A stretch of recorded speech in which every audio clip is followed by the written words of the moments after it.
It is 6:09, and I will now call to order the August 12th meeting of the Easthampton Conservation Commission. The meeting is being recorded. Are there any public concerns or non-agenda items? All right, being none, we'll move on to public hearings. The first item on the agenda is a public hearing continued from July 15th for a notice of intent, Mass DEP file number 151304, filed by Beacon Solar LLC for the property located at 50 Florence Road, map 115, lots 2 and 5. The applicant is seeking an order of conditions for a large-scale solar development with proposed impacts to bank, land under water bodies and waterways, and riverfront area, as well as a city stormwater permit. Is there anyone here to speak for this item? Chair, if I may, you're on the solar project? Yes. Okay. Was Brad coming? I believe Brad and Nico are both coming. Okay. Okay. They may be delayed. Did Brad provide you an update? I have what he submitted to the Concom. Okay. But okay, I'm so not as equipped as Brad Yeah. would be to address technical issues. no, there was it was not a technical issue per se. It was just kind of the proceedings this evening, given that we have a quorum to open the meeting, but not a quorum to vote. So I did provide that notice to Brad, and my understanding is that he was planning to come, and now we have a rep to discuss the changes from, that were made based on. We'd like to move things forward as best we Yeah. can, knowing that you don't have a quorum to vote. Right. And that's due to a conflict. Yes, we have some absences and we have a resignation. So, Got it. Okay. if you wanted to continue. Did you hear back from Brad? I haven't heard. I talked to him at like 4:30 tonight. Okay. My understanding was that he was planning to come. Yeah. I just don't know if. I'm wondering, could we flop something else in front of Yeah. this just Yeah, to we could buy a skip little to the bit of next time? one. That would be Yep, good. Thank you. okay. So we'll skip ahead to item B, which is the public hearing continued from July 22nd for a notice of intent filed by the Easthampton School Committee, Mass DEP file number 151305, for property located at 200 Park Street. The applicant is seeking an order of conditions for construction of a new school building with associated parking, driveway, utilities, stormwater system, track and field facilities, site amenities, and landscaping within riverfront area and buffer zone. So if I may, Chair, the last meeting on the 22nd, my understanding is that the commission members that were there were discussing with the applicant that this meeting was to discuss draft conditions of approval for the order. With the same discussion point that I provided to the solar permit application, given that we are a 4-member board with 3 eligible to vote based on a member not participating in the previous public hearing, I spoke to the representative from the school project to possibly discuss those draft conditions based on what has been drafted and based on the set of conditions that the commission usually puts together for orders, with the addition of one item that was specific to invasive species management in the south end of the property, based on your site visit. So I offer, the representative to speak to the commission to maybe address some of these conditions, with the understanding that the following meeting, we would have a clearer picture based on my follow-up with both the chair and vice chair who are not present and who would be voting at the next meeting. This is the set of conditions. So. Hi, I'm Would you Michael please- with the Berkshire Design Group. I was not present at the previous hearings. I was on vacation myself, and well, we did have a representative from our office and civil engineer, and I believe the architect was here also. So I understand what has happened up till now. I've gotten this draft conditions from Ken, and obviously haven't really had time to review all the conditions, but I'd be very happy to discuss any of these if they're of any concern. As you know, this is a school department project. I think that the town is probably gonna be undertaking the management of the site. So we have to understand, you know, what the town and the DPW are, you know, is familiar with in terms of how they deal with invasives or, you know, non-native species anywhere. We know there are some throughout the site. It's mostly, I think it was documented last time, species growing like mostly in the tree line and along the White Brook itself on the embankments, going down to the White Brook. I think there was some discussion about whether or not, you know, we'd be doing more damage, trying to remove some of that vegetation, the non-native vegetation in those areas, and that maybe some kind of monitoring plan was a good idea on this site. But again, if, you know, I'd be happy to discuss some of these conditions with you and take them back to the architect and the school committee, and you know, if we need to meet with you know, whoever it is at the town level, at the DPW who's doing maintenance, make sure that everybody's aware of the conditions that potentially are going to be imposed on the site. I don't know if you wanted to highlight specifically, or is it the ones that in perpetuity having to do with the invasives that you were specifically thinking of? In particular, it's number 67, so the final condition, which calls for non-native or invasive plant species monitoring and management, and states continued monitoring and management of non-native and/or invasive plant species on site to prevent the spread of non-native and/or invasive plant species within the project area, including but not limited to the stormwater basin. This condition shall survive the expiration of this order and shall be included as a continuing condition in perpetuity on the certificate of compliance. I believe that's the only one, correct? Right.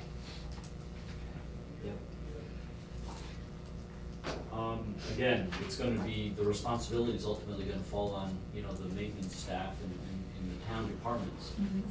But if this is a special condition that's kind of typically associated or you know, given as part of the conditions, I would imagine that, you know, the town personnel are somewhat familiar with this type of condition, and again, I'm not sure how they go about treating or what type of monitoring that they do, but those types of, obviously if it's in the conditions and we have to comply with these and they're recorded, et cetera, on the property, then you know, there's just an ongoing maintenance and management strategy that's gonna have to be developed or, you know, added to the responsibilities for the town maintenance. Something else that has been discussed in the past hearings is that the stormwater system that's been proposed for the site is quite detailed and does require some unique maintenance. So we've brought up a couple of times that we'd like to know that the people who will actually be doing that maintenance are on board with what's required for those practices. And I'm not sure if that's been fully answered yet. Yeah, I don't know if I can answer that. I'm not sure if the civil engineer, I know the civil engineer has been in contact with the town engineer, et cetera, but I don't know if there's, I would have thought that, wasn't there an operation and maintenance plan as part of the stormwater or the drainage report? I don't I believe there should be. know if that was, I can't say if that was reviewed by the town engineer. I would assume it was. But whether or not there's, you know, acknowledgement that they have to carry out the management plan associated with the stormwater, that's something I'd have to check up on and make sure that, you know, the communications are in there. And how is that done usually? I mean, is there somebody who is the point person? Seems like it'd be helpful to have somebody be the point person for invasive species and the O&M. Yeah, I mean, you know, I worked on the high school in town, and, you know, there was some, you know, rain garden and detention basin features there around the parking lots, and, you know, they've been, well, you know, they've been taking care of those. I know that, you know, they're routinely mowed. I don't know if they do it often, or if they, you know, do it that 1 or 2 times a year that typically is specified. But I think that the maintenance personnel are familiar with, you know, taking care of those types of features, including having to, you know, replant or reseed if necessary. Yeah,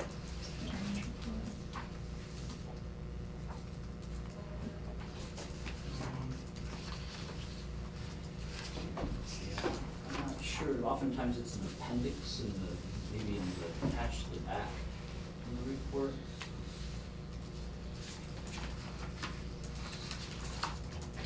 I apologize, when I had a conversation with the civil engineer who was just about to leave from Boston when we got the message about the, you know, the missing members and et cetera, so he opted not to drive out because he didn't think that there would really be any action taken tonight.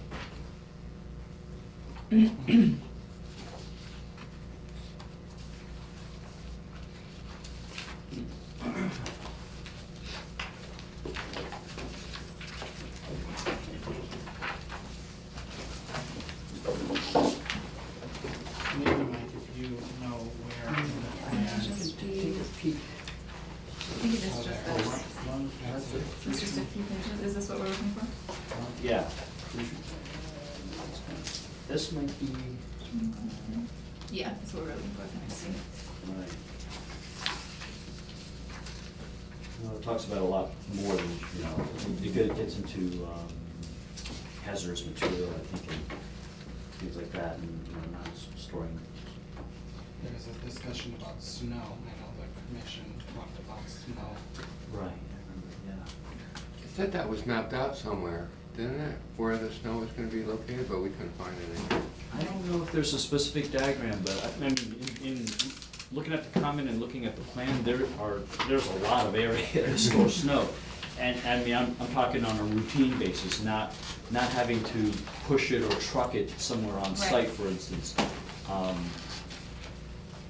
And I don't know if that's a plan or something that we need to provide as a graphic submission to the commission. We can certainly do that. It hasn't been done yet, but Yeah, that was gonna be my question based on what you submitted.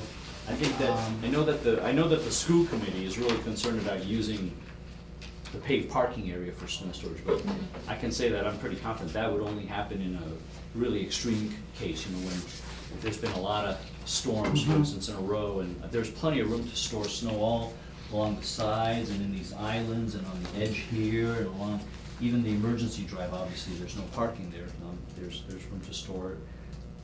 There's areas where it can be pushed off the pavement into these areas, for instance, so it seems like there's plenty, and I realize that we've got this long roadway, and obviously some snow's gonna end up being, you know, once they plow it, it's gonna end up on the side, but it's, if there's a specific condition not to pile snow up in the riverfront area, for instance, you know, I think that's something that we have That's a to. little precipitated, I think, near the, Yeah, we've got this stretching over here. There was some Right. drainage.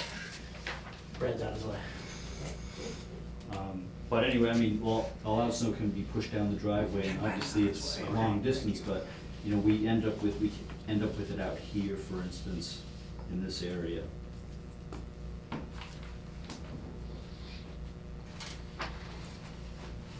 I think that, you know, that would just have to be part of the staff getting accustomed to, you know, dealing with the site, and then, you know, after they've done it a couple times, they, you know, it becomes routine. The O&M plan does say, during typical snow plowing operations, snow shall be pushed to the designated snow removal areas noted on the site plans. Okay, But I well, don't think that those are actually noted. I don't think that, yeah, you're right, they haven't been noted or, you know, shown, so we can provide that. mapping, I guess. And this is what we have as far as O&M for the My stormwater advice system. to the commission is not to. Does it go into each basin, rain garden? No, As well as the structure, okay. it really doesn't specify or break down for any of the different special types of BMPs that you're using. And I think part of what makes this site somewhat unique from a lot of the other projects we see is that you do have a very green infrastructure minded stormwater system with a lot of different types of practices. And so it may be somewhat unfamiliar to the folks who are gonna be Right, taking sure. care of it. So we just wanna make sure that everything is maintained over time so that it functions as it's designed to do. We've said before that we think it's a very good stormwater plan, and it's, you know, it's the kind of stormwater management that It's pretty we'd like to extensive. see more of, but we just wanna make sure that it's understood how to keep it functioning. Let me follow up on that, and hopefully we can provide, whatever some correspondence or memo before, hopefully we can, continue with the next hearing. Yep. Get this squared away. Great. The members that vote. And even though you have a majority here, one of them, if the other one was here, then I could say we can go. Since that, now we have one member that hasn't been part of the public process. Regarding the information, communicate with she's ready.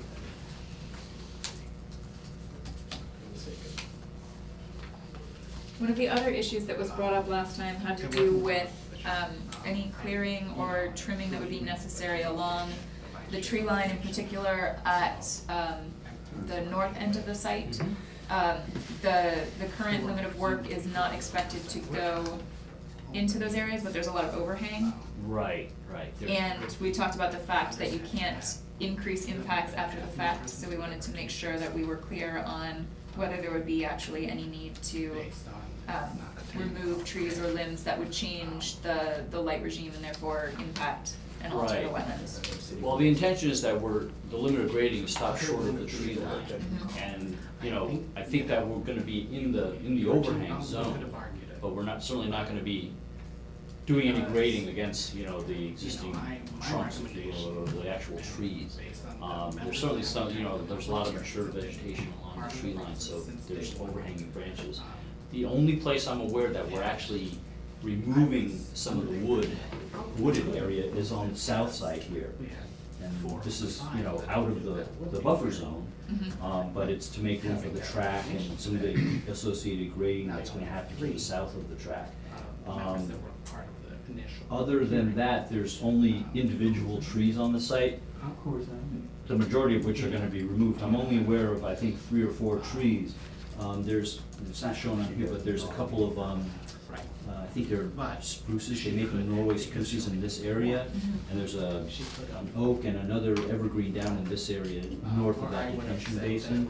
And those are intended to be removed, although I did notice one of these fell down in the winter, and also there's only a trunk left here. So one of these trees also must have come down in the winter.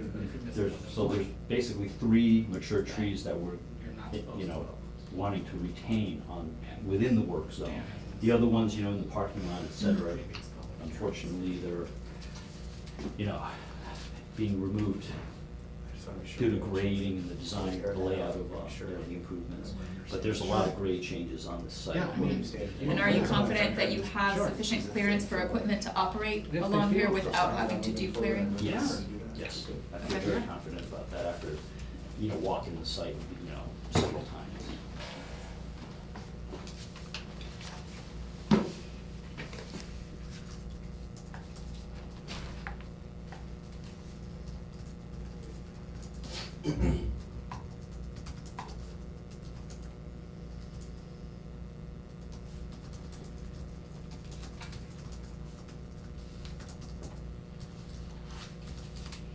We'd also asked for the addition of a tree protection detail.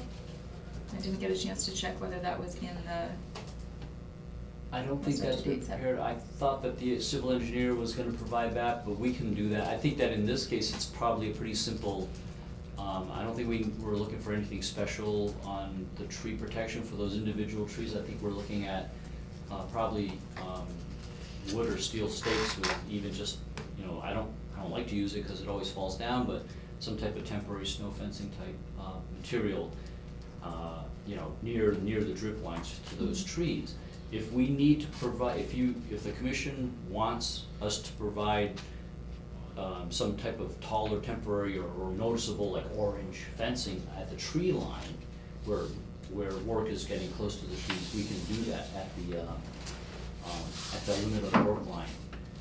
The engineer's plans show, you know, there's a clear definition of the limit of work with the erosion control barrier, and I think he's got construction fencing too included on that.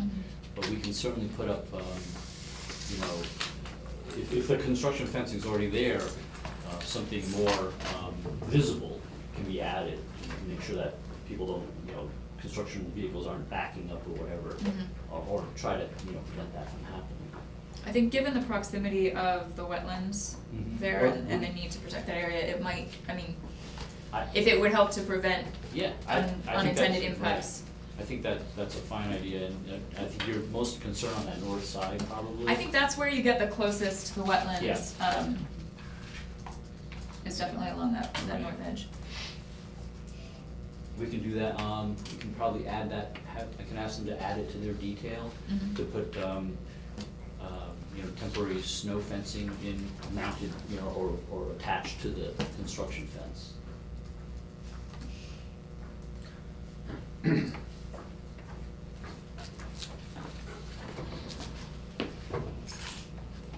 So what we had sort of ended with last time was the request for the tree protection detail. We talked about drafting special conditions, which we've already discussed, and then we talked about the issue of making sure that the school district maintenance department really understands and is on board with the necessary operation and maintenance. Is there anything else that the commission or representative would like to discuss? What stood out in my mind was one of the things that came up was the snow removal areas or whatever, snow storage areas. If you want us to document that, we can do that. I think at the least we'd like it to match up with the fact that the O&M plan says it's documented, so Right. somehow those two should come Okay, into okay. agreement. Yep. And the school facility should then know where they're supposed to be putting Right. it, Sure. not just throwing it anywhere they want. And be on board with the invasive management. I think that's part of the important to have. I know the engineer was talking about meeting with the town engineer or city engineer about, you know, the maintenance of all the DMPs and the drainage features on the site, so. Right. I don't know if that happened. Okay. I'll double check and make sure that we get that scheduled. And the staging of materials, that was on us, where we tell them where they couldn't put it? I do know that niche engineering prepared a plan that basically says where not to store, to stockpile soils. It's basically outside the buffer zone. And I think they did that because it was I think it was mentioned in their SWIP or something. So they prepared a plan, and in fact, it came in like at 4:30 this afternoon. I looked at it very quickly. I didn't really look at it in that much detail, but we can forward that along too if you want that for documentation purposes to make sure that that's done. I think I'm looking for the notes from last time. I think the way that we left it with material storage was that it would be up to the contractors, and that or the various members of the design team anticipated that there were plenty of areas to do it that were not going to be problematic. Yeah, I think that obviously this is Remember differently. kind of a phased project, so there's places where they can stockpile, and I mean, you know, that's gonna shift probably here a Right. couple times, but obviously they're gonna wanna not have to move soil multiple times, but I think there's room to be able to do that within, you know, outside the buffer zone, within the developed portion of the site already, or portions of the site that are already developed. It's not like they're gonna have to go and, you know, clear out some of the woods to stockpile, to be able to create a stockpile area. And when they demolish the current school, they'll remove all of that on the road. And Yeah, the plan is that I don't know if you knew this or not, there's, you know, the double driveway that goes into the site. the northern driveway is gonna be used for construction purposes to, obviously, you know, get in and out to do construction up here in the north, and they're gonna plan to use the south driveway for public access to the school, while this, you know, existing school's still in use. And then obviously, once the new school is built and they move over, then they'll demolish the south driveway and repave or reconstruct the north driveway. And then we don't know if that turn, the roundabout's gonna go through or not, if there's Mhm. enough money in the budget, but if that happens, then, you know, that'll be part of the road, the northern drive reconstruction too. So there's, you know, it's been thought out about how to get in and out of the site for construction vehicles and, you know, the public. Mhm.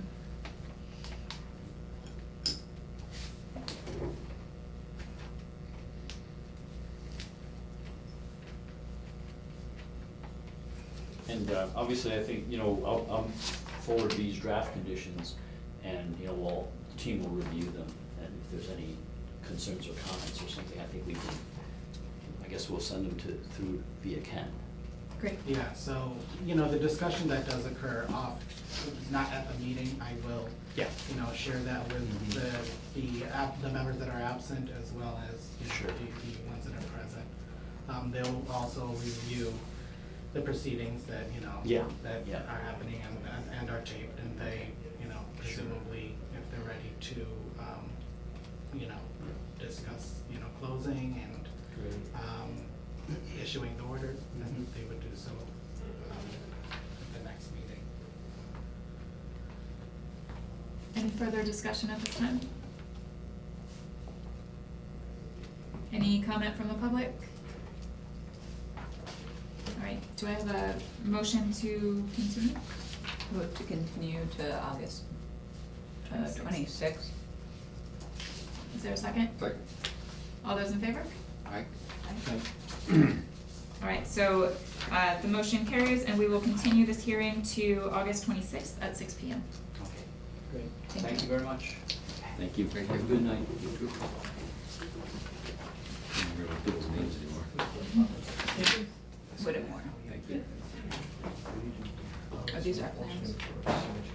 This is our set. correct. Yeah, that's right. All right, we'll go 50 Florence, a few more minutes, and move on to public hearing continued from July 22nd for a notice of intent filed by the city of Easthampton, Mass DEP file number 151306 for River Street. The applicant is seeking an order of conditions for work related to maintenance activities, including spreading of gravel millings and potholed areas within the existing road footprint, and then the use of a grader to level the road to existing grades within bordering land subject to flooding and riverfront area. I believe we've had a request to continue. Yes, sure, the city engineer has requested that this item be continued to the August 26th meeting. Do we have a motion? Move to continue item C to August 26th. Second. All those in favor? Aye. Aye. All right, so moved. This hearing will be continued on August 26th at 6 PM.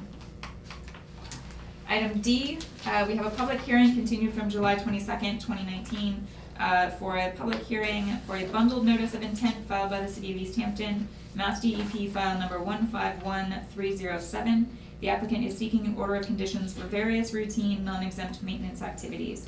And I believe here again, we've had a request for continuance. Yes, Chair, the city engineer has requested a continuance to the August 26th meeting for this item. Move to continue item D to August 26th. Second. All those in favor? Aye. Aye. So moved. This hearing will also be continued to the August 26th meeting. Are we ready to proceed with 50 Florence? We are. All right, so we'll return to the public hearing for Mass DEP file number 151304, filed by Beacon Solar for the property located at 50 Florence Road, map 115, lots 2 and 5. Sorry for being late, we had some back and forth ahead of the meeting. Could you please reintroduce yourself for the record? Ethan Winter, Cypress Creek Renewables. And I'm Brad Saunders, GEI Consultants. Excellent. Can you just give me a second here to get all my stuff together?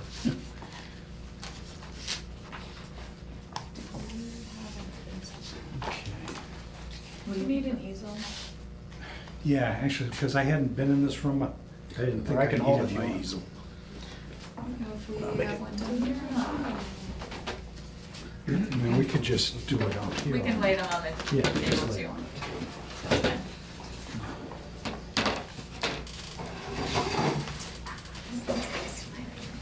I'm just kidding. So could we also just clarify for the record, why we're not able to proceed today with the vote? I just want to make sure we Yes. all understood that. Yep, so the issue is that we're missing several members of the board tonight, and we have a quorum of 4 to open the meeting, but unfortunately, that is not the same quorum required to vote on this project because one of our members who's here tonight was not present for the prior hearings. And because they were not present for the rest of the discussion, we need to have a quorum made up of people who were here for those hearings. So we'll be discussing and continuing the hearing, but we won't be able to actually close and vote on it tonight.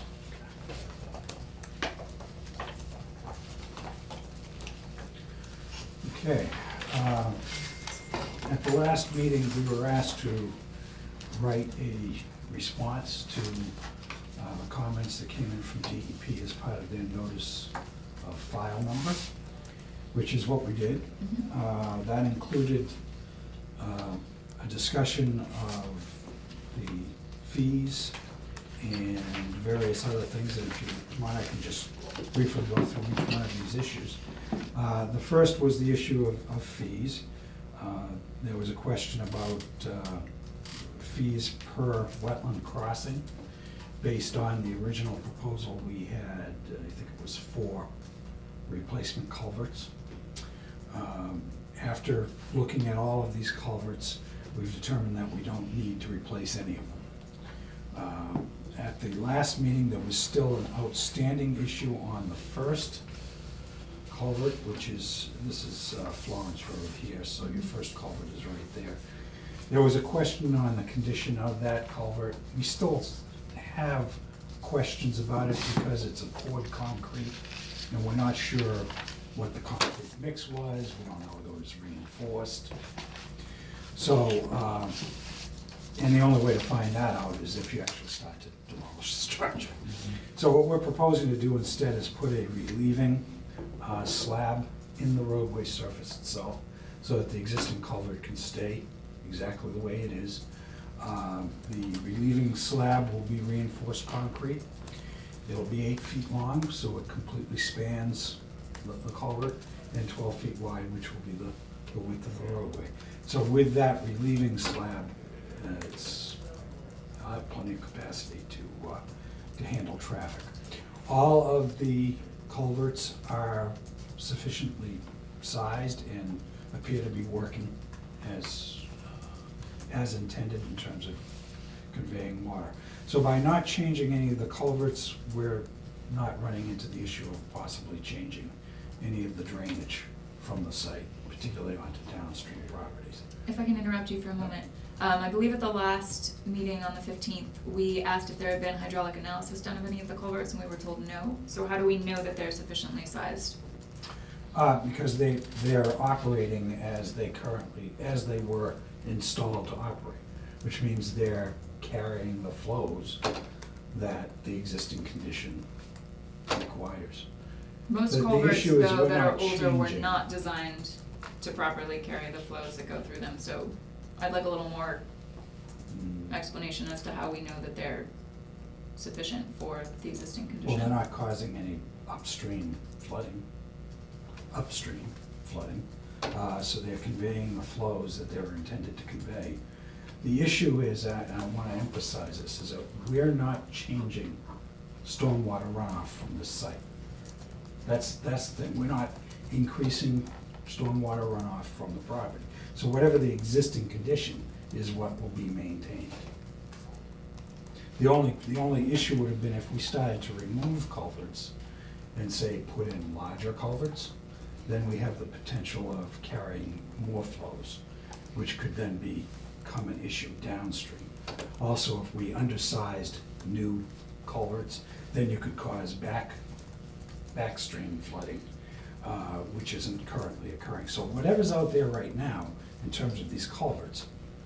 But that's what's there, and we're not doing anything to them, nor are we increasing flows to them.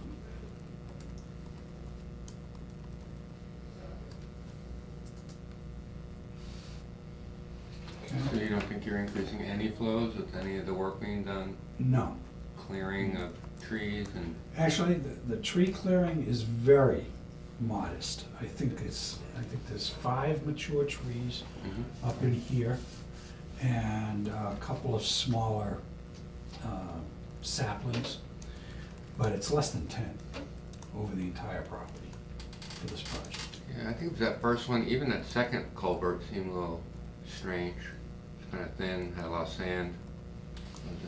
Yeah, there's certainly a lot of erosion around some of the existing culverts. We noted that in the site visit, which was back in July. June, yeah. Because our engineer did not find any issues with the culverts.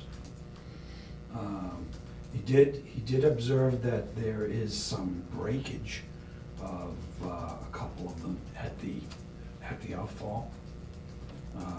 But that doesn't affect their capacity to carry flows. And again, this is just a 12-foot wide gravel roadway. It's going to be used at most once a month. Right. And the relieving slab that you're talking about adding to the first culvert, that will be on the surface? It'll be 4 feet down, but all the excavation will be from the roadway. So there'll be no work in the wetlands, either temporarily or permanently. So all that work will be from the surface, and that'll be either cast in place or placed. And the road service will still be gravel?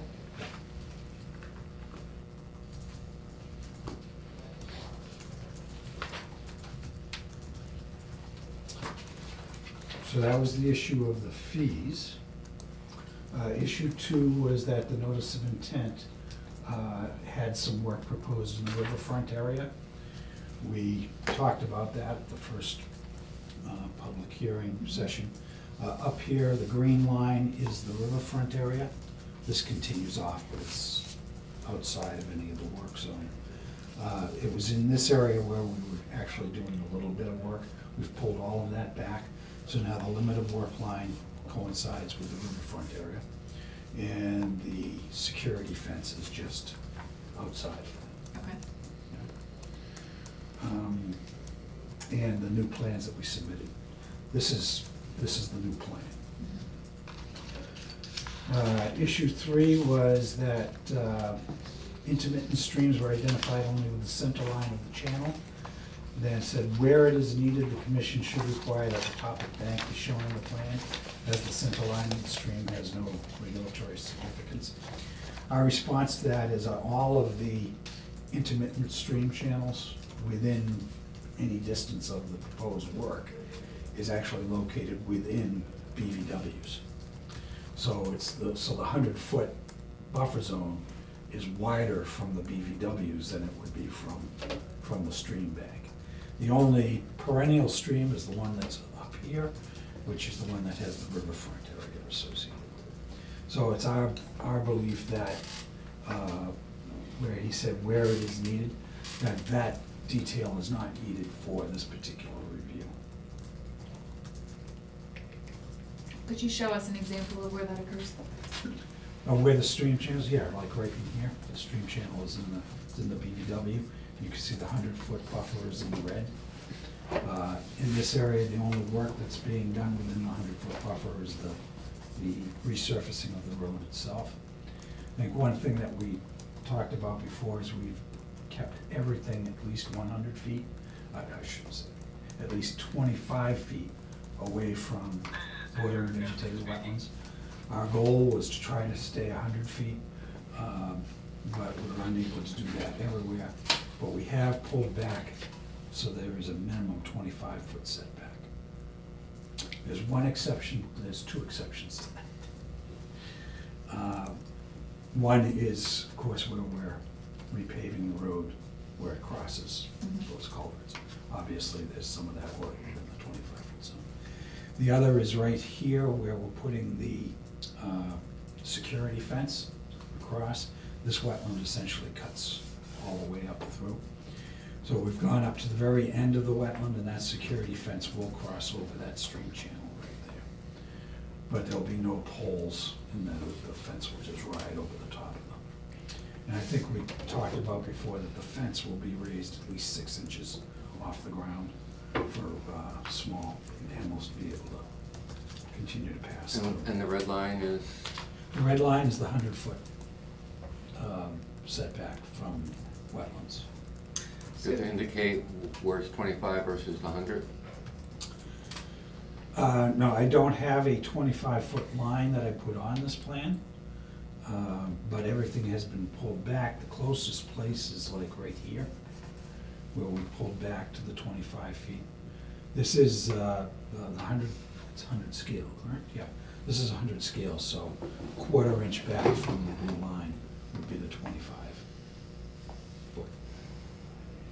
And for this stream right here, is this the center line or is this the full? One could say that's the center line, but again, you So can is see this it's. the 100-foot? Yes, yeah. That stream is about 3 feet wide at the base, and then it goes up steeply from there.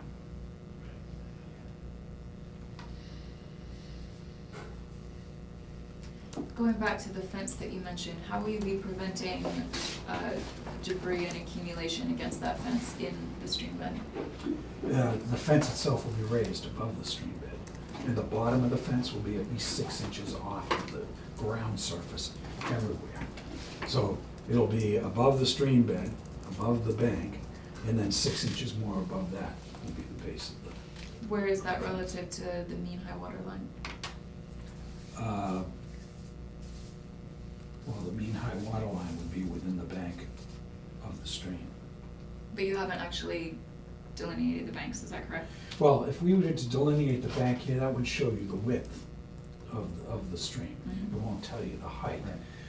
The fence itself will be at least 6 inches off the ground surface on either side of the stream, and then pass over the stream.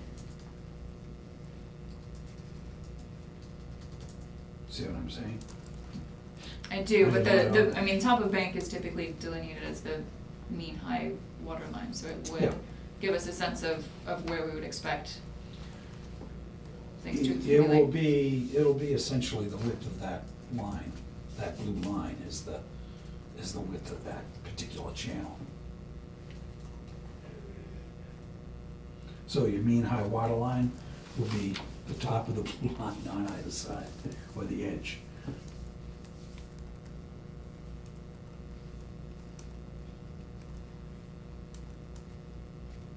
Is anyone aware of any precedent for how you deal with a fence crossing a stream?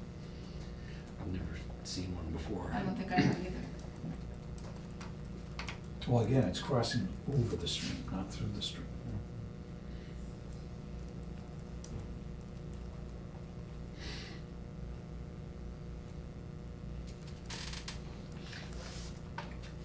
And there are additional erosion controls. Is this the detail of where the erosion controls are? No, the erosion controls are on a different plan. I don't have them on this sheet. So there's also ones that would be going like this as well? Correct. Yep, yep.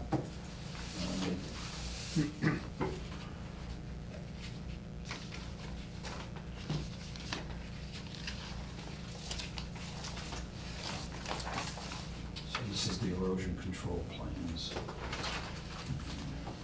Let me find you that specific area.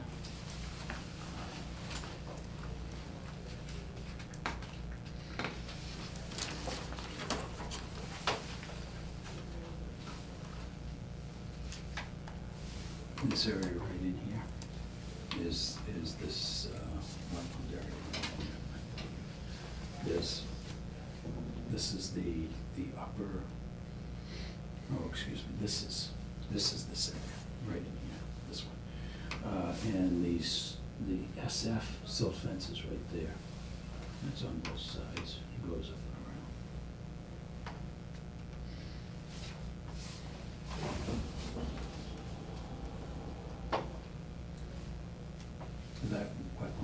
there is this one.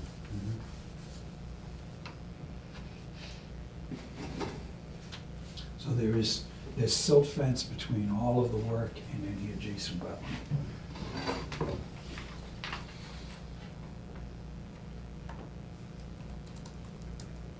There's also a very minor amount of grading involved on this site. I think we went over that in the field, on the order of a couple of feet in very small spots. There's a cut and a fill in the same spot. The rest remains as the grassed fields.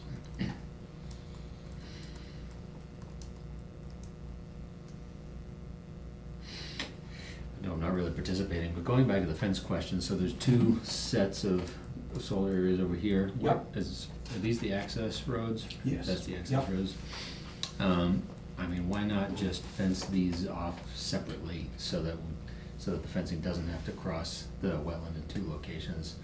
I mean, I've never seen that before, but I'm not, I'm not super comfortable with it from a wetlands perspective. It's only crossing at the one spot. Oh. Okay, no, So the fence okay, the goes fence is around going around here, here, this- okay, for those. Yep. And then this fence starts here and goes around. Can you show us again where the fence line is? Yeah, the fence line is the circle and line. The circle and the line, Mhm. that symbol, so it goes around here, around there, up here, comes down here, and crosses that stream right there, and it connects. And there's a gate, there'll be a gate here, and a gate at that end. And then over here, you have the same kind of thing going around, with one gate right there. Brad, is it fair to say that up here, this is about as skinny as it gets? It gets a little more formed downstream here. Yeah, this is strictly a channel, there's no wetland there. Yeah. We moved, in fact, we specifically moved the fence up there to avoid crossing the wetland. What is the reason for having it one contiguous fence though, rather than two? Because you're cutting off that wetland from the rest of the wetland complexes that are throughout the site, whereas if it were fenced separately, you could allow passage by animals between all of those areas without the fence as a potential barrier. I suppose, again, we're raising the fence up for small mammals to be able to get under.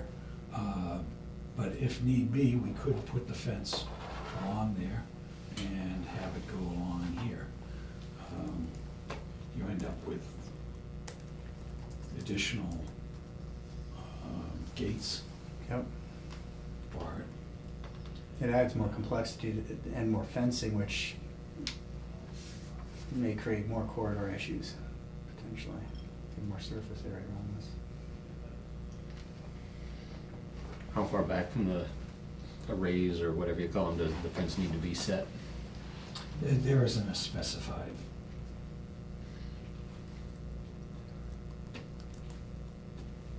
We have tried to keep them back beyond the point where you'd have to clear any vegetation that might grow up to prevent shading.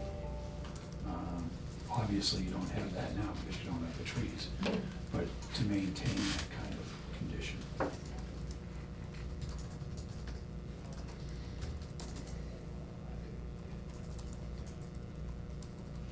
What is currently the closest, other than at that location we're crossing down at the end, what would be the closest distance you have between fencing and the wetlands? No more than 25 feet. I think that's the tightest spot right there. That one and this one that we just talked about. Other than that, it's there where we're 25 feet back.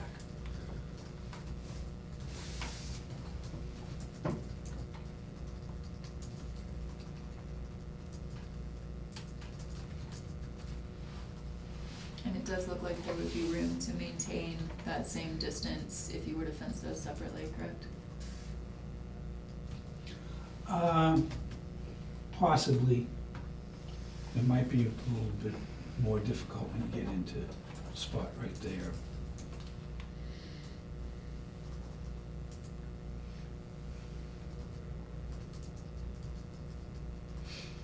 something in particular you're trying to enhance or create mobility for?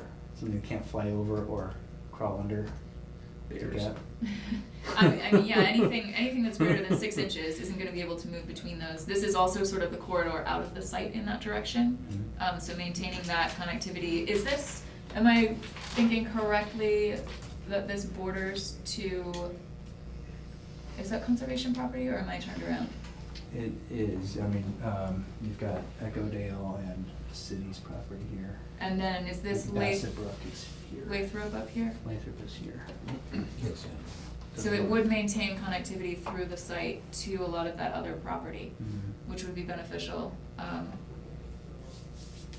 And I am somewhat concerned about the potential for blockages at that fence. I mean, if you can show us precedent of where that's been done, and successful over time, I'd be interested in seeing it, but it seems like there'd be the potential for that to be blocked during storms or by something that would accumulate there, and that you would have, over time, that you'd have alterations on them that you'd have to come back and deal with. But simply from a passage perspective, it would make sense to keep that corridor open. Yeah, and also, you know, future maintenance perspective too, having something going right through the resource area needs work or whatever. And it would also clearly demarcate, you know, that is the resource area outside of the fence.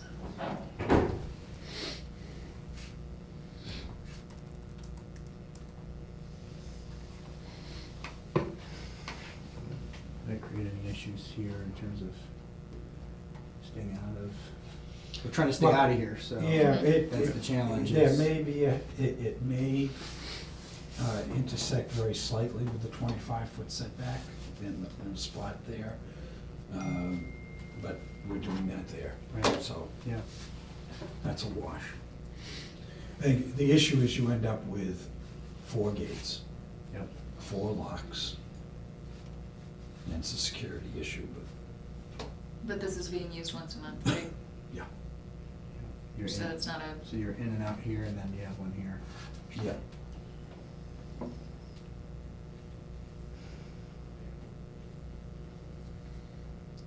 Where's the property line, here or up here? The property line is this. why would you need to have 2 This is, gates this, for the th- far? this base map is just, it's for indicating the different sheets. Gotcha. So that's what that is. Why would you have 2 gates for the far array? Where is the access actually to that? Maybe it would just be here. It seems like it would just be a No, that's single why, entrance. that's what he was saying, it's Okay. not 4, it's 3. 3. So you're talking about addition of 1 gate. Right. Yeah. Okay.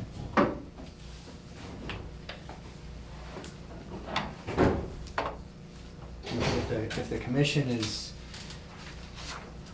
comfortable with that, and we may be pitching pretty close to that wetland, but the net gain is corridor connectivity, which is what you're pressing for. I think that's maybe something that, you know, we don't wanna get whacked for being inside the 25 feet if we have to make that adjustment. Why is the array so close to the wetland there in the first place? Where is it? Or where we're talking about putting that fence? Oh, right it's, here. it's just in order to get the number of panels that Kill they lots need of to get. people. Yeah, and when we did the But site again, we're visits, staying back at least 25 feet.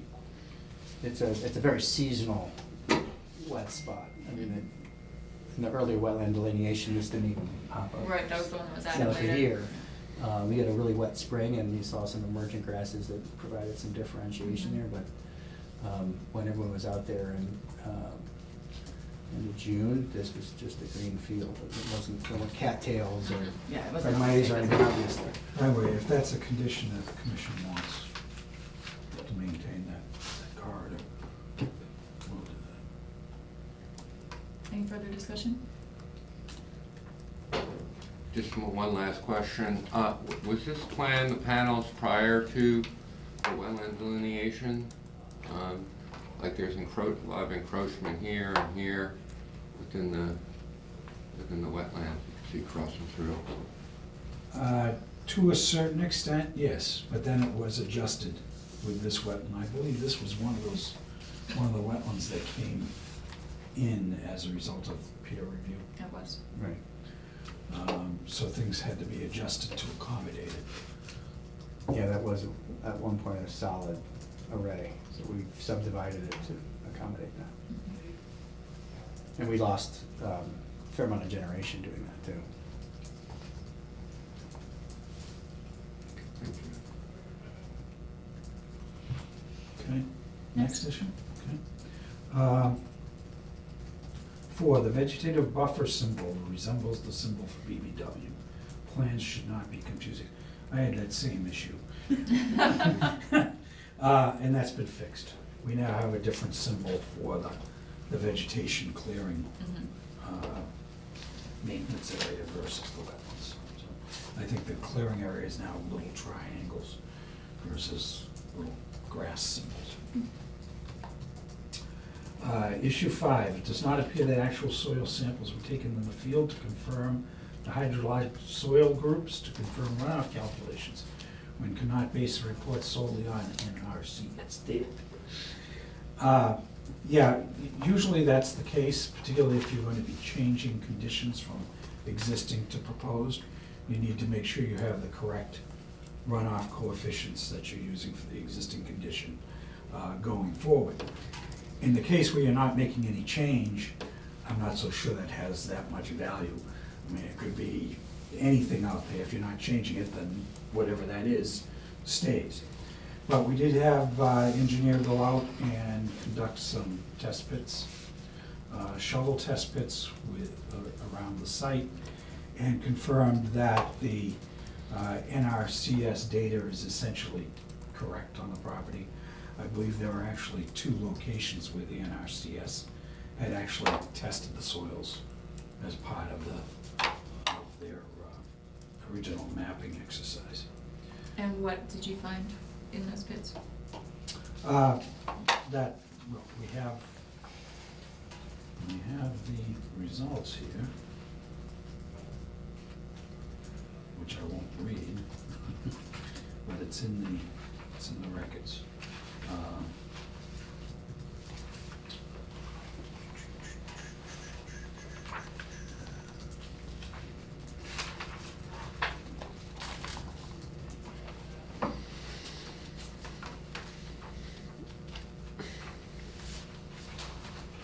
Test pit logs. Topsoil is 80% low plasticity fines, 20% sand, brown organic material, sandy silt at the second level. Bottom test pit at 15 inches. Next one was topsoil, same thing, 80% low plasticity fines. Next layer down was sandy silt.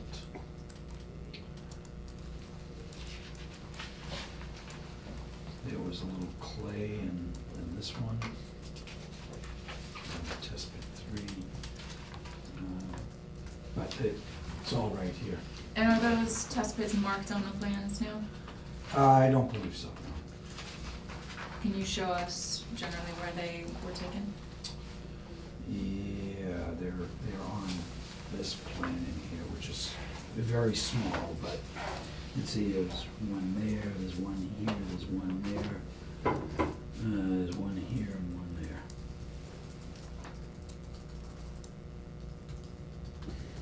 So the focus was in the area areas. of actual. Dan, do you have any insight into the DEP comment here? As a stormwater engineer? No, I would never do that. Okay.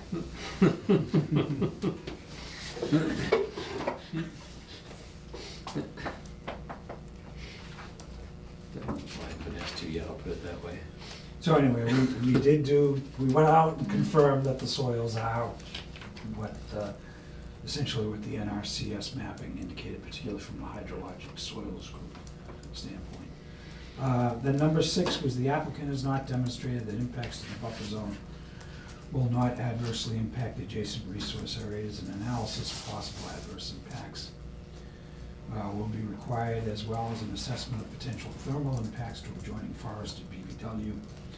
The issuing authority may require erosion sediment controls during construction a clear limit of work and preservation of natural vegetation adjacent to the resource areas. Our response to this was essentially highlighting that we're not clearing trees and shrubs around the wetlands. We have a very small amount of woody plant removal occurring. We're keeping most of the work 100 feet back from the wetland boundaries. There are some minor areas where we're getting closer to that, but in all circumstances, we're at least 25 feet away. In terms of, by maintaining that kind of setback, we feel that that's addressing any kind of issues with thermal impacts. Typically, thermal impacts relate to cutting down trees next to wetlands and thus opening them up, and it gets hotter. But in this case, you could also have shading. So by maintaining a 25-foot setback, we're addressing that also. We pointed out how many acres of buffer zone are on the property. There's almost 13 and a half acres of 100-foot buffer zone. And the alterations are limited to 10% of that, or 1.3 acres. And when you say the alterations, what are you including in that? Anything. So I'm looking at this and seeing that a lot of the limit of disturbance line is out within the 100-foot buffer. So all of that area within the limit of disturbance is included in your 1.3 acres? No. No, I won't say that because the limit of disturbance line doesn't necessarily relate to, you've got a good point. Yeah. That was not what the measurement was from. It was from actually work that we're seeing on the plan. Okay. So for instance, the surfacing of the roadway, the planting of the vegetation along that edge, any place where we're doing any solar panel work. That's what was included. So I think we'd like to see either, if there's not actually disturbance going out to the limit of disturbance, let's bring that and the erosion controls inward, or let's find out what the actual potential area within that limit of disturbance is. And you said that red was the 100-foot buffer? Correct.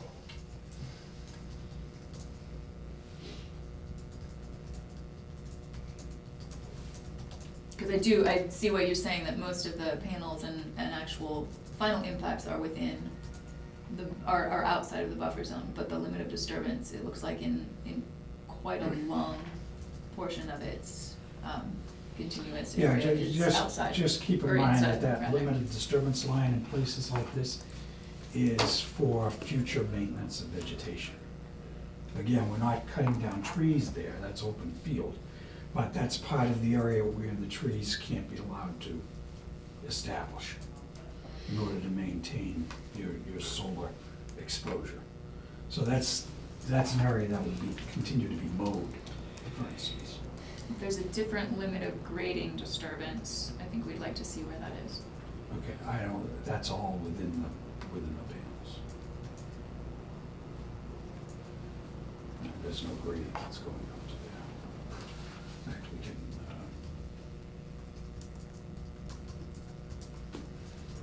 but I'll confirm that for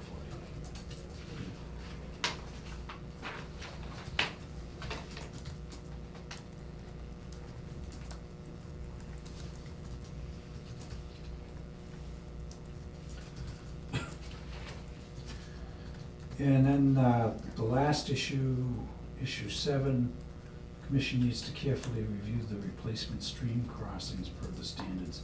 Again, we're not replacing any culverts or streams at this point, so it becomes a moot.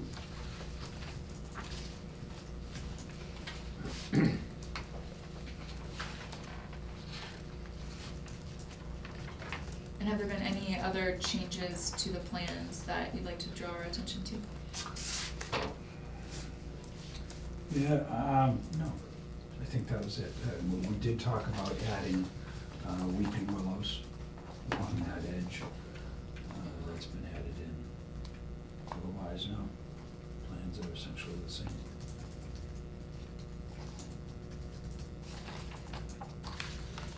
Other questions or discussions from the commission? I wish we got the color-coded maps, that'd be nice. You want this one? Sure. You can have it. What's the date of this one anyway? This is, should be Date 8/8. August 8. This is from Friday. Or Thursday, actually, 8/8 was Thursday.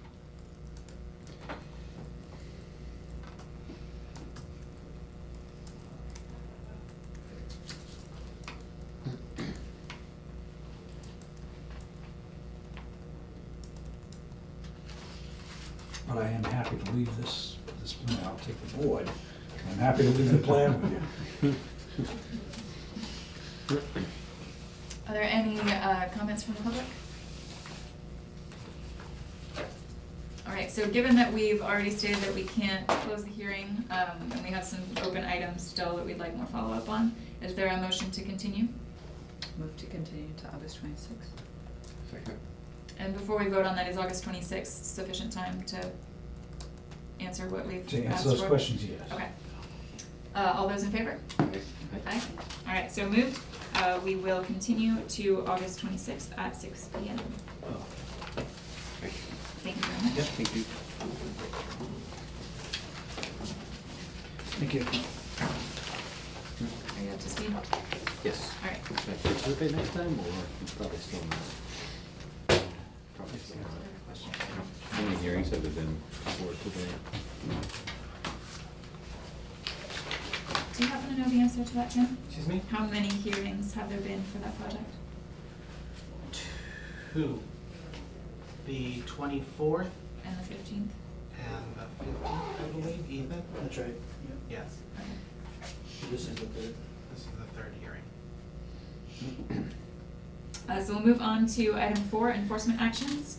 A, B Gall, 37 South Street, enforcement order 2013001. Any updates? No update. Item B, B Gall, vicinity of Groveland Street and Florence Road, map 115, lot 2, and map 128, lot 64. Mass DEP administrative consent order, I don't know what the P stands for, ACOP 00001958. Any updates? No update.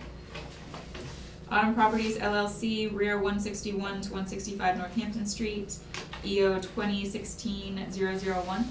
Any No, updates? No update. Cernak, Westview Terrace, map 165, lot 47, EO-2018001.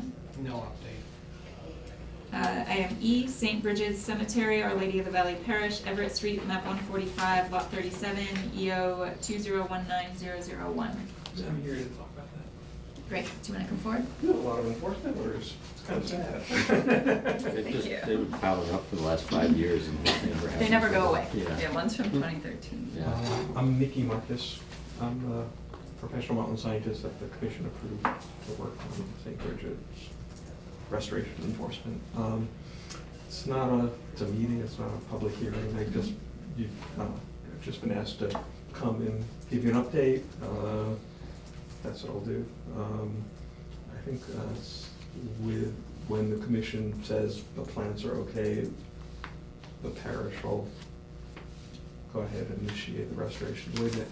I think the enforcement order said that the work had to be initiated, I believe, by September 23rd. So they're ready to initiate or whatever. You say the plans are ready. And I have copies of the full-size plans. So anybody wants We'll take to those. You can leave that. leave them to you.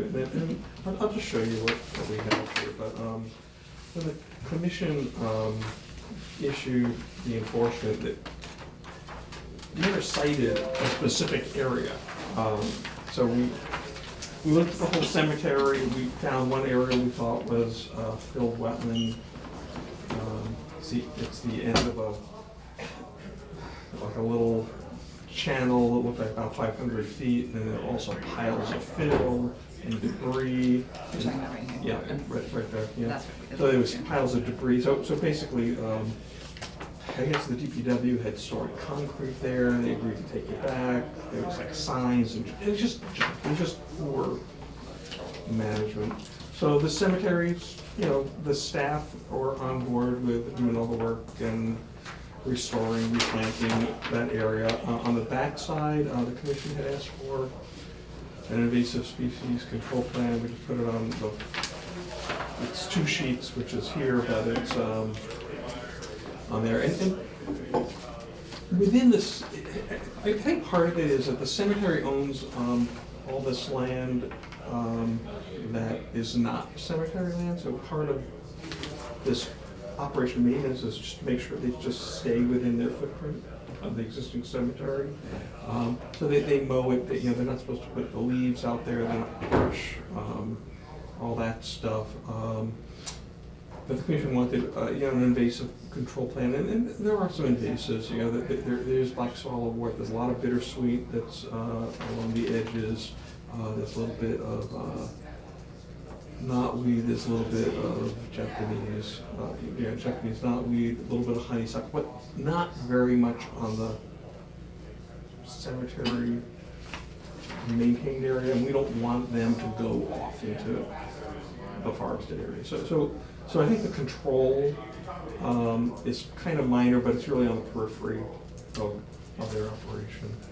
The periphery on the wetlands? Yeah, no, just basically this light area is what they clear, that's where the graves are. That's really all we want. We only want them to work within their cemetery property, the buffer zones to the pond, all those areas. Yeah, they're wooded, there are invasives in there, but I don't think you want them to, the cemetery staff to start working in that area. So, I think the plan was really for their maintenance in their area of work, which is basically the edge of the lawn or the cemetery. So there's some there's a restoration area. It's about 500 square feet. There's some piles of fill. It's a couple hundred square feet. We've indicated. So every time they dig a grave, they have excess soil. So they've been putting it near the wetlands. So instead, they've designated another location, and they've agreed to stockpile material there after a grave is dug, and then move that material off-site. And that's this area behind the shed? It's this little area here, and what we did is we just have a very low berm that we've suggested that's just clear. It's a lawn area right now, and so there's no trees cut.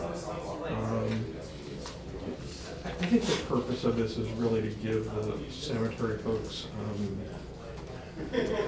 better direction on how to maintain their grounds.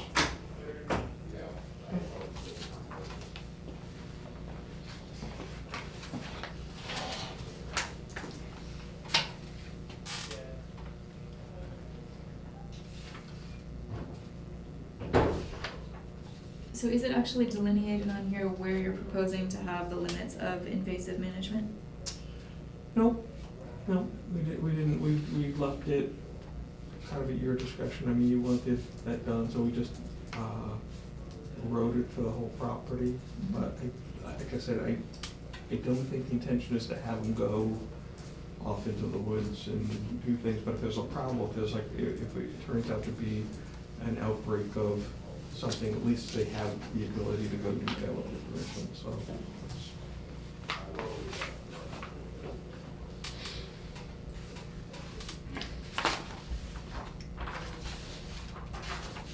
And I think that the only invasives that I think are really a problem right now there's a lot of bittersweet. The bittersweet are all along the edge of the cemetery, growing up the trees, and what we suggested to the cemetery folks, if they went around and cut all the stems, that'll resolve most of the problems that they're having, because the bittersweet's going up, the trees are dying, they're falling on the cemetery proper. So it just seems like a good strategy. They weren't aware that they could do that. We also noted when, I believe it was you that submitted photos of the outfall area, that there was a lot of black swallowwort around that area. It was, yeah.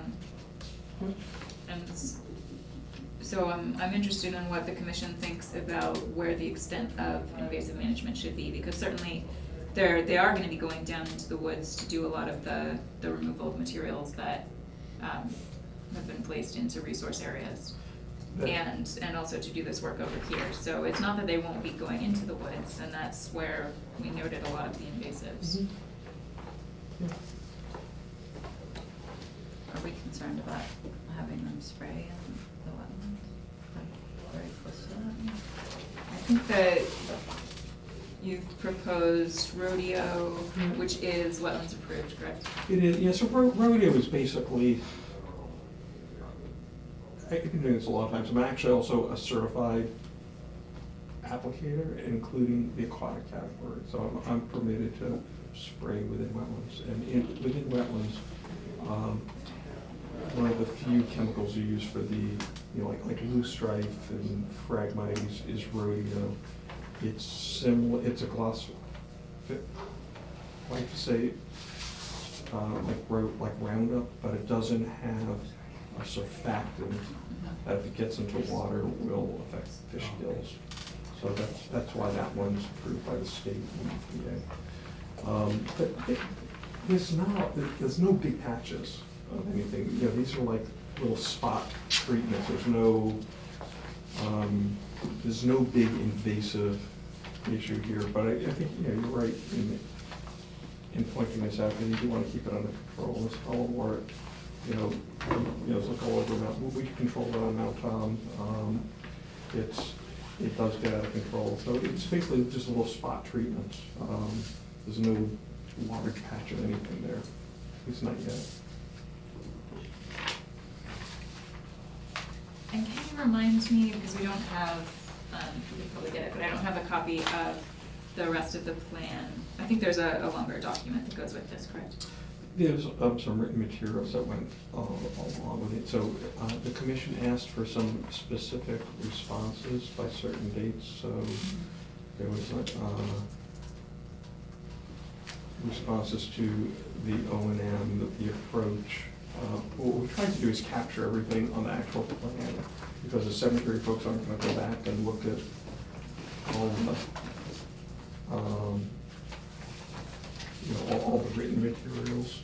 So we tried to capture the maintenance work and the operation maintenance on the plan. Just letter reports get lost, but everything that's here was in a letter format as well. Thank you. I'm just wanting to refresh our memories on what's going to be planted. So you have the wetland seed mix, Yep. or the wetland seed mix, or it's not the wetland seed mix. The New England semi-shade grass and forbs mix in. Yep. It's with the areas at the top of the slope, correct? Yep. And then you refer to woody vegetation in the spoil fill restoration area. Yep. Do we have a list of what that's proposed to be? We do, there were shrubs.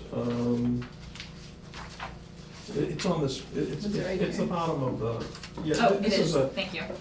It's easier to see on a full-size plan. I just gave this to you, but yeah, there's gray dogwood, witch hazel, spice bush, so swamp azalea, viburnum. There's, Mhm. 15 shrubs. It's a pretty small area, and then a seed mix under all there's some stockpiles of soil, a couple hundred square feet. So they're gonna remove that soil and then at bare ground, reseeded.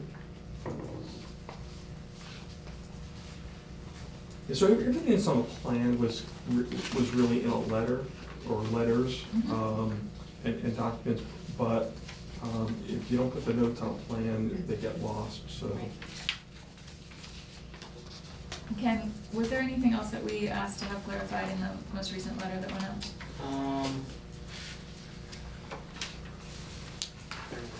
Remember this spot on the other side? I think Jay went out there. It wasn't part of, couldn't figure out why that was included, because we. You're talking about the outfall? Yeah. This? Yeah, well, do you remember the Yeah. circumstances around that? So when we went out there, we saw some of again, when the enforcement order was issued, it was kind of just broad, and so we just walked all the properties, identifying all these places, and one of the things that we noticed was there's an existing, kind of a very rudimentary drainage system in the cemetery, but there was an outfall there, and there was erosion. And that was within 100 feet of the wetlands. It looked like a problem, and we suggested placing stone there. And so when this plan first came to the commission, that we didn't know about that, we know what's going on there. And then I think subsequently there was a comment saying, okay, we've now seen it, okay to put stone there. Okay. So it's just an existing, it's a small pipe, but it's gonna get worse. So it'd just be ripped up around. It's just put riprap at the end of the outfall. And presumably this is what's connected to it. Yeah, there's a couple of catch basins like that, but it's a very simple system. It just seems like good maintenance. That's good. And this is where we started to notice all this water. Yep, exactly. Further questions, discussion?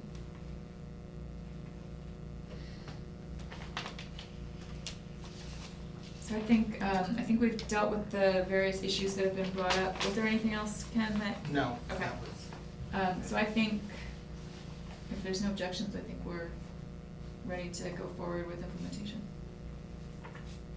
Do we need to delineate where the invasive treatment would happen? Or just? Oh, I do think, yeah, we should probably define a little clearer what we're looking for there. Yeah, I did not clarify that, I just left it open. If you want to narrow it down, that's fine.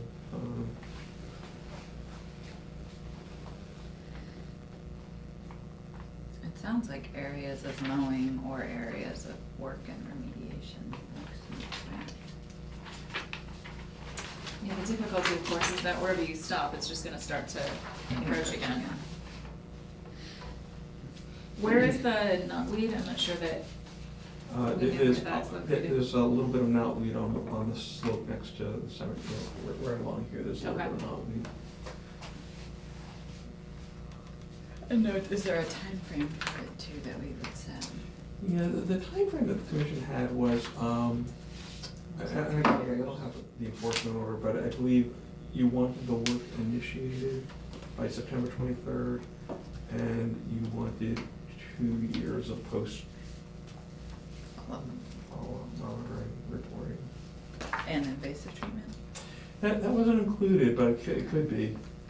I don't think we had defined that yet. I was just seeing if we had written down what we discussed. I wanna say we had discussed 3 years tentatively. Find it.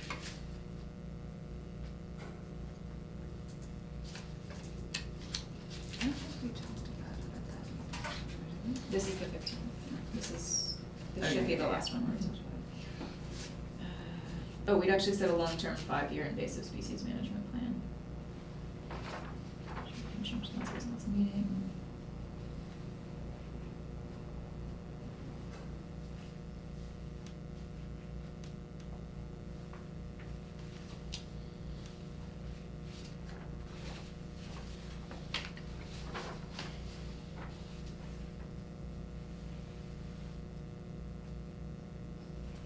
There's also a note here that says development of O&M would be part of the restoration plan, and any new work in the 100-foot buffer zone would need to be reviewed by the commission. Is that something that was specified in your plan? Yeah, that was actually part of the enforcement, so there's a box, again, this is hard to read because it's 11 by 17, but there's a little box, and it says, limits of ongoing operation and maintenance, says top of slope will serve as the limit of ongoing maintenance, invasive plant management may be permitted beyond this point, no, may be permitted, so that's basically so the idea was, we're trying to keep the cemetery staff Right. just within the grounds, but the invasive work could go beyond that. Mm-hmm.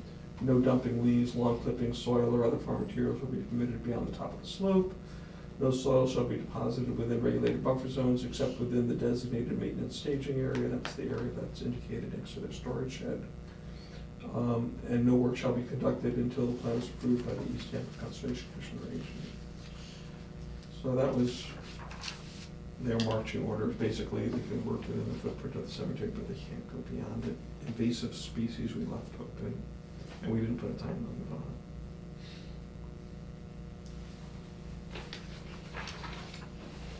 comfortable with the 5-year timeline that we discussed before to make this a longer term management?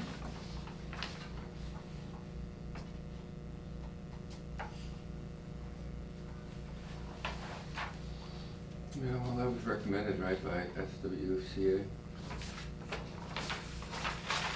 Was it first? We actually never, we kind of left it open that this is just a long-term, we didn't put the time limit on it. You're in 2.3, you do mention follow-up applications for 2 years, so we'll wanna change that. And then the summary says that treatment and follow-up on invasive species control inspections to occur over a 5-year period with annual inspection.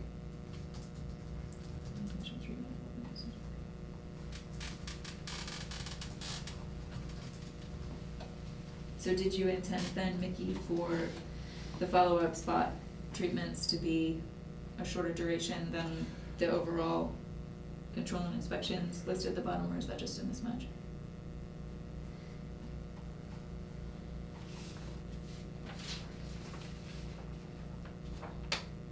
I guess the two parts of it that can go really either way is that the enforcement order had 2 years of monitoring. If you want more than 2 years for the invasive part, that's okay. But usually 2 years is what it takes to control it. But you're right, because if there's other stuff going on in there, they're likely to keep going, and so, I'm almost inclined just to not put a time limit on it. It's part of their operation and maintenance. If the invasives show up, take care of it. So you can, get a summary after 2 years, after 5 years, but, what happens if the Japanese knotweed starts marching uphill in year 6? Invasives will always be there. They won't eradicate it. Mhm. They'll be able to control it. So these two should be matching then? Probably. Okay. So I think, I think if we talked about 5 years before, it makes sense to go with that. And then, yeah, it would be wonderful if they continue beyond that to monitor and maintain, but for the purposes of Yes. the required Okay. action, let's go with 5.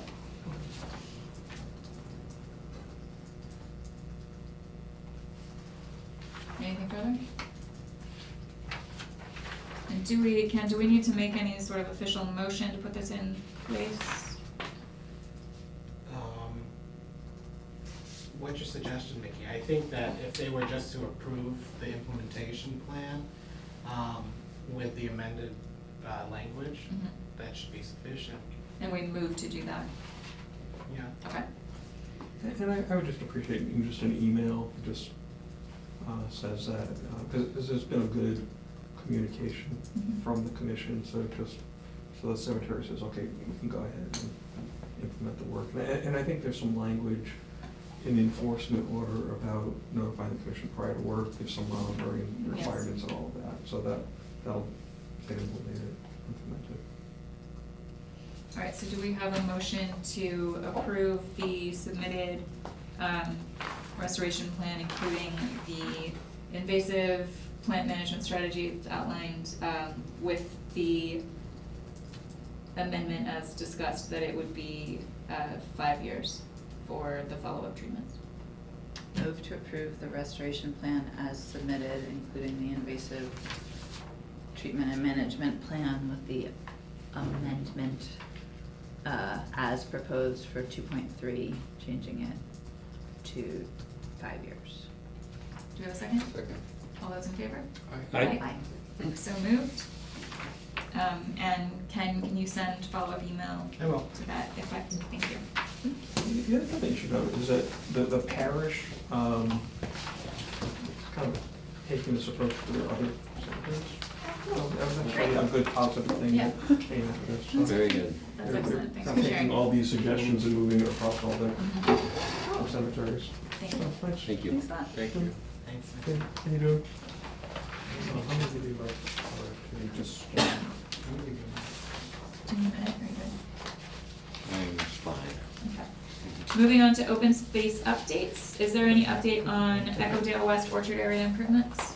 No update. No update. Any updates on Lathrop Community of Easthampton, Florence Road Conservation Land discussion?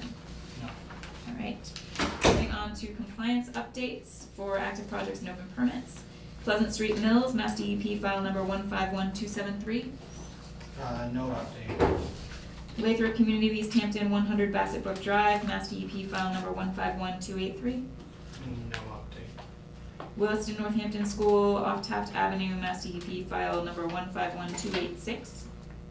No update. City of Easthampton, Nashawanic Pond, Mass DEP file number 151288. No update. I believe that treatment occurred, correct? Since the last meeting? I wanna say it was the 26th. I think it was since the Thank you. last Yeah, meeting. July Did I 26th. send something? What? Typically, they submit a follow-up report. They're supposed to, Okay. and they're supposed to do a pre-application notification too. I think we knew that they were going to go out, didn't we? But did we know that because we were notified or because we saw the signs? It said in That's a here good that they question. provided dissolved oxygen readings like they were supposed Oh, to, okay. so Okay. that suggests to me that they did what they were supposed to. Okay. But typically, there is a follow-up report, so if we aren't seeing that shortly, we should follow up. Okay. Probably from Gary Gold. Yeah, typically it would come from Gary. Barry? Gary. Gary. Oh, I think that, I recall that now. Let's see. Rings a bell. It rings a bell because I think Melissa had emailed asking for some other thing from Gary. I think because it was directly sent to the city planner, that I got like a forwarded copy, Okay, but I'll follow up. great, thank you. Logan Properties, Inc., off O'Neill Street, Mass DEP file number 151287. No update. Did we, there should have been some stormwater reports that came through between now and the last meeting, I believe, right? We had at least one substantial storm. Yeah, it was like more than an inch the other. What day was that? Wednesday, last one? Is that, The 7th. That was the right day, right? Wednesday. I don't know what day it was. Pretty sure. It was Wednesday. Wednesday. Yes, I don't know what the date was. Where we had the two thunderstorms come through? Yeah. It felt Okay, I like lost rain. my drawing, yep, I remember. Okay. You what? Sorry. I found it eventually. So did you get notice or some sort of report from that, or is that based on? I have not seen anything, Okay. and I don't honestly know if they typically go, I think they go to the Conservation Commission address. Okay, that's why I'm not seeing it, because I get my email from the Okay. city. I'll confirm that, I think that does ring a bell. Okay. It's usually Loven and, is it Um, Loven? Loven. And Holistic Industries that I usually get reports from Mark Reed. Yes, that's Okay. correct. J. LeGrand, 19 River Street, Mass DEP file number 151291. So I believe that I sent the commission, I should have, because it was in my thought process too, a couple of photos, that he has since done the work.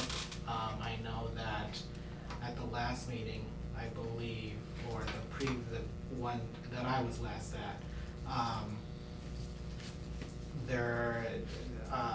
Commissioner Ryan, saw the erosion control, installed, and we were getting notification, I think it was the 24th, that the work was going to commence, and I think since then the work has been completed, and that's what I sent to the commissioners as far as a photo. Okay. So, Wasn't there an additional structure constructed? Is that property? Never mind. I'll never do that. What do you mean by structure? I thought Jay went and observed another structure that was also, Oh, that was, that's a different property. I think it was across the road. in the floodplain. We brought something up during the open discussion at the end of the last meeting. We can come back to that, but that wasn't his Okay, it's not that property, no. City of Easthampton, Whitebrook and Broadbrook, Mass DEP file number 151268. No update. Holistic Industries, 155 Northampton Street, Mass DEP file number 151296. I believe that I forwarded a note from Mark Reed. Could be wrong, I could be mixing up dates, but as I mentioned previously, that those are usually the two properties that I get reports from. I believe there was one for Holistic. We can double check Yeah, that. we I can didn't double check that. get a chance to go through all of Okay. those. Can I just waste everybody's time for 1 minute? Yep. So the meeting, missing a bunch of meetings relates to this. I thought that was just like an interior thing for the building and a new roof, but then all of a sudden it's like, hey, there's no building there. Yes. We brought that up. Yeah. And I don't wasn't know if we part of ever, the did we plan. ever get A an answer response. as to what had happened to make such a dramatic change in the plans? And why we weren't told about it. I don't think so. I think we just brought it up at the last meeting. For the Holistic project? Right, originally that building wasn't going to come down, and it came down and it's been completely rebuilt. Yeah, there was supposed to be no exterior work to the building. Right, Yeah. Oh. but I think. Well, no, maybe a new roof and that was it or something like that, Right. yeah. They started on the roof. It may be that, because the building, I think they only redid sort of the side of the building that's closest to town. Is that true? Which would be the farthest from the wetland, so it may be, we'd have to look at the plans, it may be that it's outside the buffer and they didn't feel the need to inform us, but, I mean, if we really wanna sit down, we can pull out plans. Yeah. I don't think that we've gotten a satisfactory answer as to I'll, what happened. I'll follow up. Okay. Yeah, I mean, to me, it doesn't seem like a big deal, cause it's a pretty constrained, built-out site already Mhm. anyways, but it's just like, Yeah, it was just kind of confusing. what just happened? What else are they trying to get away with? Moving on. Married children. That's legal now. One Industrial Lofts LLC, 1 Ferry Street, Tract 1 and Tract 2, Mass DEP file number 151298 and 151299. So, I provided an update to the commissioners based on, now recorded, orders of condition. I went on a site visit with, Commissioner Ryan as well as the city planner, and other city staff on Friday, was it August 1st. And, I believe that the commissioners have received, at least through sharing that with you, a response from, the applicant, RLA, Levesque and Associates, to a summary of that meeting. My understanding is that they will be coming, before the commission to, discuss, an amendment to the bond requirement. But I haven't received it yet. Okay. And that was, I read through that letter earlier this morning. Was that the main issue? I don't remember the details. In regards to, the amendment, yes. I don't, the erosion, when we went on site, the erosion control was installed appropriately. The demarcation of, the area, to now work, the limit of work was marcated too, so. Okay. The netting isn't up over the canal, is it? Was that specifically for track 2? Yes. Yes, they're not doing any work on track 2, this is Okay. specifically for track 1. The phasing includes, the building on the corner, Mhm. which is what the majority of the work is gonna happen. And then, and I believe this was in the letter, and then the demolition of that interior building. Yeah. Three. The work on the other track, they'll probably have to come before the commission to, extend the permit, Mhm. because I think their work plan is 3 years out Mhm. for phase 2.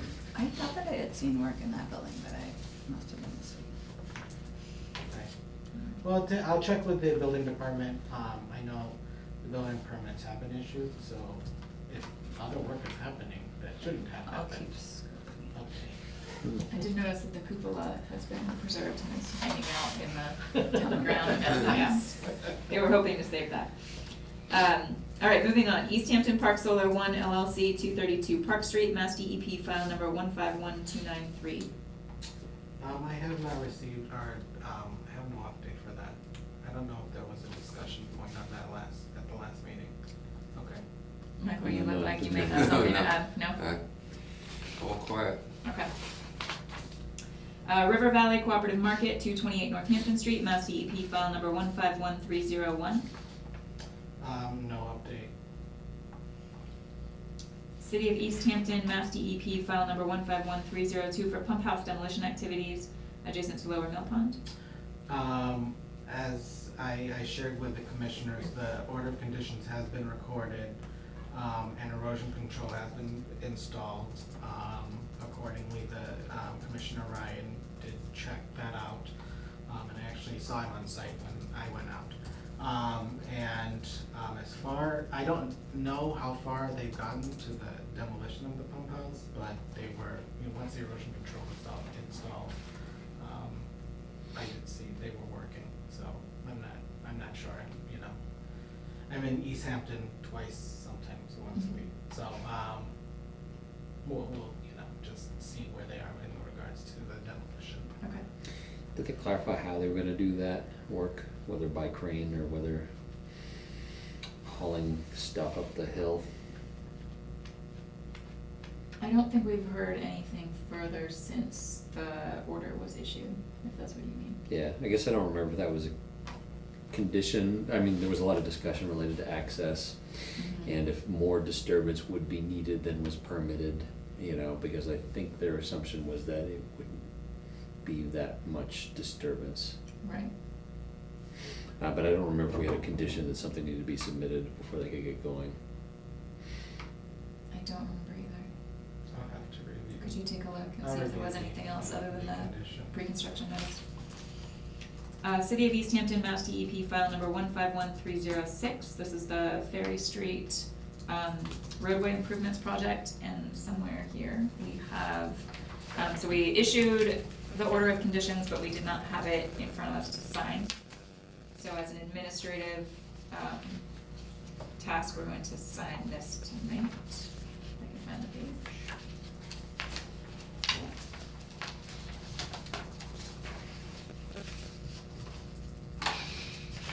It's here somewhere. You should put the signature page on the front. Those cute little arrows. Oh, yeah, Should carry those around. hopefully it's in there. I'm sure it is. I've probably. Just get you some I'll arrow put it in there. stickers. Here we go. All right. Sign.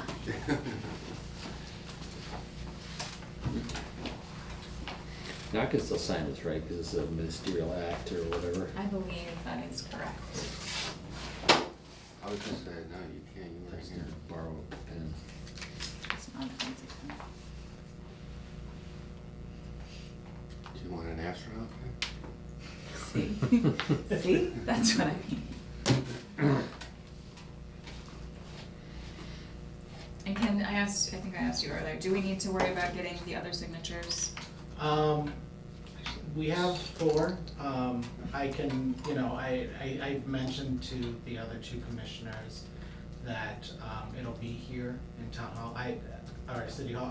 I will follow up with the city planner on who's actually gonna record that. Okay. If the city is, if our DPW is gonna do that, or if the representative's gonna do that, Okay. so just get some clarification on that. And you'll make sure that this gets to then whoever it needs to based Right. on that. Excellent.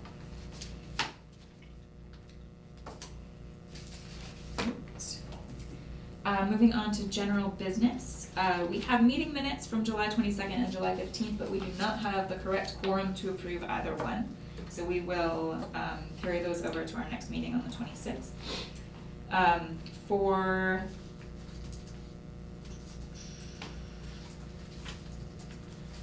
We have, I believe this next item is the one that we just keep on the agenda, correct? Correct. So, just for the record, we have received a notice of intent, Mass DEP file number 151297, filed by Easthampton Park Solar 1 LLC for a solar project at Westview Terrace, map 165, lot 47. It was filed on April 10th of 2018, and there's been no further action on that to date.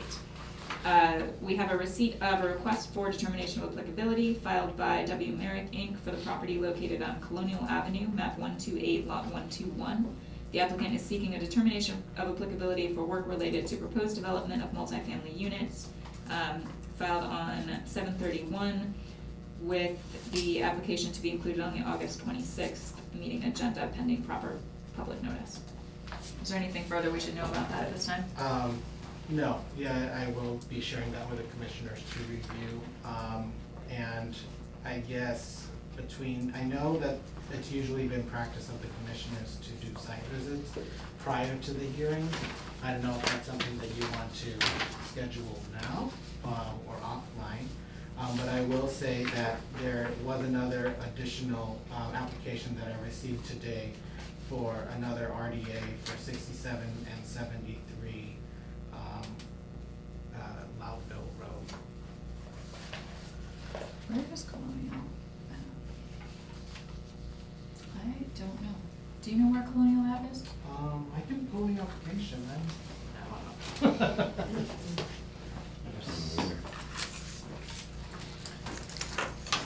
So we're looking for site visits for both. Saturday, 6 AM, that good? Excellent. Are you doing the DQR too? No, when is it? Saturday. Yeah, no, we're actually adopting our daughter on Officially? Friday. Yeah, so we're gonna be down in New Jersey. You're having a child? We're having a child. Oh my goodness. She's been there for like a year, Yeah, right? she's been with us for more than a year. I didn't know that. Yeah, Wow, I missed that. yep, Congratulations. Yeah. thank you. She's a 12-year-old. It's gonna be awesome. Hi, if you're watching. Oh, No. there it 3 is. a.m. when it's aired. Yeah.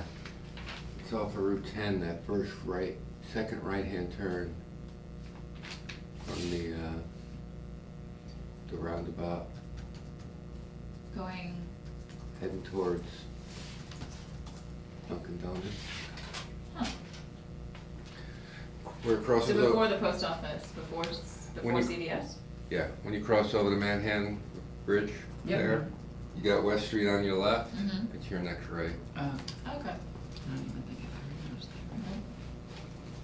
that. Okay. So that's new to me. Is that even a paved road?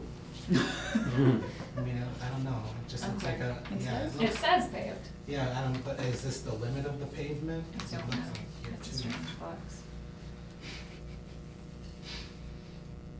Yeah, we'll find out. So do we wanna go ahead and schedule a site visit, is the question on the table. So we have 2 weekends, before the next meeting, we have the 17th, we also have August 24th. Yeah, around there either. Yeah, I can't actually do either. I can do the 17th, not the 24th. Well, since we have several people who can't make it and several people who are missing, let's schedule this offline, so we have a Okay. better chance of getting. Yeah, what I'll do is I'll send an email, tomorrow and propose those 2 Great. dates. Thank you. Another order of general business that is not on our list is we do have a resignation that we received from Deanna, previously Medivir, now Sassarasi. And I'll just note that she is unfortunately going to have to resign from her position because she's beginning graduate coursework and doesn't feel that she'll have time in combination with her coursework and full-time job to provide the commission and the city the attention that it deserves. So she is respectfully resigning, and that is not formal yet, but we're going to be advising her of the formal channel she needs to do to make that official with the city. Which includes, just submitting that note to the clerk and, the mayor's office, with the effective date of today. Okay. And that's after her 3-year term? No, okay. No, that's effective immediately. So we will have an opening on the commission, and I believe that the form is available on the website Okay. kind of perpetually for anyone who may be interested. And I know that we have interest. That's a good question. I submitted right around the same time Deanna, and, Uh-huh. do I need to resubmit if they already have my form? I'll follow up with the city planner and the city clerk to see Okay. if that's the case, if the mayor's office, because I believe, her office does the appointments. That's correct. We'll just confirm if you need to, or if, you know, your application from before can just be done. Yeah, with that. But they probably will want to, reach out to you, just, you know, to gauge your interest. Should I give you my name and everything? Hi. A lot of us. It's here. At the bottom. We're debating the spelling of Sastrasi. All right, any other general business? If I may add, so, you and I spoke about 298 Loudville, which was on a previous, discussion item, I think, at the last meeting, which, at the time was a discussion of enforcement. So, the, property owner did not claim the certified letter that we sent out, which was a cease and desist letter dated July 1st, with the ask, basically, of the property owner to come before the commission to discuss what has been going on at the July 22nd meeting. That meeting has passed, and I have since received a note from a representative of that property owner that the city planner and I will be following up with a site visit to discuss their work plan, and they also will be coming before the commission at the next meeting to discuss that. And so I think we will put on the agenda the enforcement order, but I think it would be helpful if the applicant is there, you know, and so that way we can, you know, engage with them and provide guidance on how to proceed.